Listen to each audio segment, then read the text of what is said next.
Kader terbaiknya Mas Eman. Ini saya yakin akan beda nih testimoninya atau cerita-cerita pengalamannya selama ditemani oleh sosok almarhum.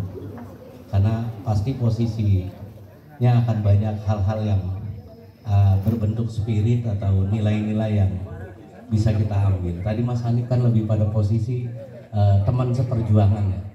Nah ini ada Mas Ajis, kita minta testimoninya, kesaksiannya tentang sosok almarhum. Kita beri tepuk tangan buat Mas Ajis semua. Silakan Mas Ajis. Assalamualaikum warahmatullahi wabarakatuh. Waalaikumsalam warahmatullahi wabarakatuh. Yang kami hormati Pak Hanif Tagiri, senior saya, Pak Huda saya biasa manggilnya, anggota DPR RI dan kawan saya di PNSP dulu. Sampai sekarang kita nggak jadi cerita karena DPR. Kemudian abang kita di Litung, Bang Bajun, Bunda Ira, Ibu Iva dan istrinya Goja, sahabat saya Om Dedi, ini juga senior saya, dan sahabat-sahabat saya yang hadir di sini. Ada teman kita DPRD Belitung juga.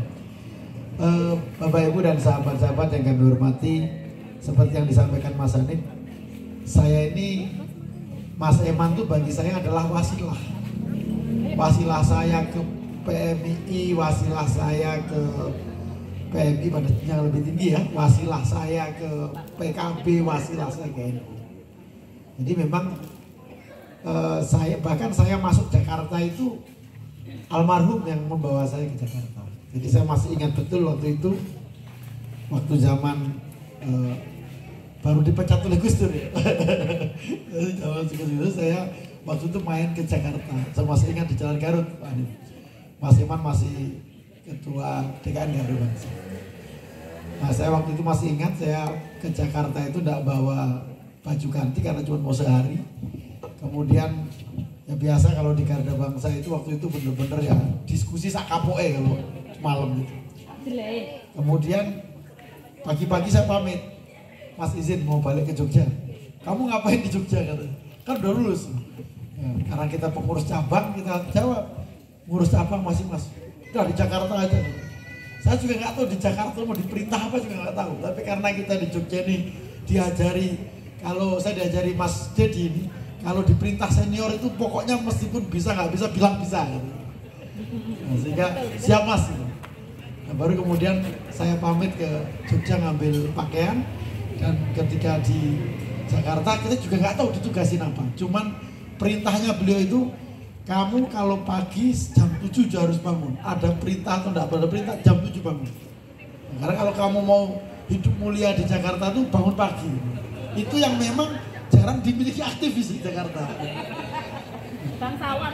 Jadi memang pokoknya kalau setiap jam 7 pagi saya bangun, dan kelakuan saya kalau sudah bangun selalu saya WA Mas Eman, perintah Mas. Jadi setiap hari, setiap pagi saya minta perintah sama Mas Eman. Karena itu perintahnya beliau. Nanti nunggu beliau datang jam 9 pagi biasanya, dan yang khas dari beliau adalah datang selalu naik bajai. Naik bajai baru kita ya sama diskusi sak kapok ya. Ketemu dengan banyak orang. Nah, sebagai kader saya kira saya ini orang yang paling banyak mendapatkan berkah Mas ini. Jadi yang disampaikan Mas Hanif, saya kira legasi Mas Eman bagi saya secara pribadi, karena saya kira ini tahadus binikmah ya. Di generasi saya tidak ada contohnya umur 34 tahun bisa mendapatkan amanah. Tadi sampaikan Mas Hanif, wakil ketua yang kalau dalam di jabatan ASN itu kira-kira sudah level tertinggi karena eselon 1. Dan itu menurut saya berkah Mas Eman dan para senior. Makanya saya bilang tadi bahwa Mas Eman itu bagi saya adalah wasilah saya untuk berada di mana. Bahkan kalau kita bicara PMI, misalnya ada sahabat-sahabat PMI, apalagi di PMI, Saya itu pernah mengikuti pertarungan di PMI paling puncak, yaitu apa? Nyalon ketua PBPMI waktu kongres di Jambi. Dan almarhum itu benar-benar mengawal saya dari awal dalam konteks bagaimana pengalaman yang luar biasa ini loh, bertarung yang bener tuh begini. Dan yang luar biasanya Mas Eman tuh kalau namanya membantu orang tuh nggak ada tanggung-tanggung. Saya pulang kongres itu Bunda Ira masih ingat, kita itu menggadaikan tanahnya Mas Eman untuk bisa memulangkan jamaah kita. Itu artinya saya kira kalau dampingi Kadif itu sakpole, dan saya yakin bukan hanya ke saya, banyak sekali yang mendapatkan berkah beliau. Apalagi di PKB. Saya mengenal PKB tentu dari almarhum. Dan saya mendapatkan kesempatan yang luar biasa di PKB dengan ajaran sekian nilai yang diajarkan Mas Eman. Saya kebetulan dulu diajak ngurusi nyetafi beliau, ngurus kaderisasi, dan saya banyak belajar dari Mas Eman. Saya benar-benar meyakini satu politik bahwa kalau pada umumnya orang itu menganggap bahwa politik itu nggak ada kawan, nggak ada lawan. Tapi di dalam pemahaman saya sebagaimana diajarkan oleh almarhum, politik itu ya, di politik itulah kita punya kawan sejati. Jadi politik itu ya di ruang di mana kita akan punya teman-teman yang benar-benar teman berjuang, itu di politik. Jadi di dalam keyakinan saya, dalam pemahaman saya, itu tidak ada namanya politik itu yang diistilahkan pada umumnya nggak ada kawan, nggak ada lawan. Itu bukan pemahaman yang diajarkan oleh Eman Hermawan. Nah, dan luar biasa lagi adalah soal etik. Saya di politik itu diajari, mungkin teman-teman saya, sahabat-sahabat juga pasti ingat betul, bahwa di politik itu orang jangan sampai tahu harga kamu. Keren. Itu menurut kami adalah ajaran politik yang level tinggi. Karena disitulah kita akan benar-benar tidak bisa ditransaksikan dengan siapapun. Yang kedua, etika kita berpolitik benar-benar terjaga. Nah, saya kira banyak sekali hal-hal yang baik di PKB, di NU, apalagi di PMI yang saya belajar banyak dari beliau. Selain soal yang lebih substansial, yaitu soal bagaimana hidup itu bisa terus bermanfaat bagi orang lain. Jadi memang saya kadang beberapa sikap dan perilaku saya itu memang terprovokasi sikapnya Eman Hermawan. Termasuk Eman Hermawan itu kan nggak pernah punya duit banyak di rekening, Pak. Nah itu kita akhirnya ketularan juga itu.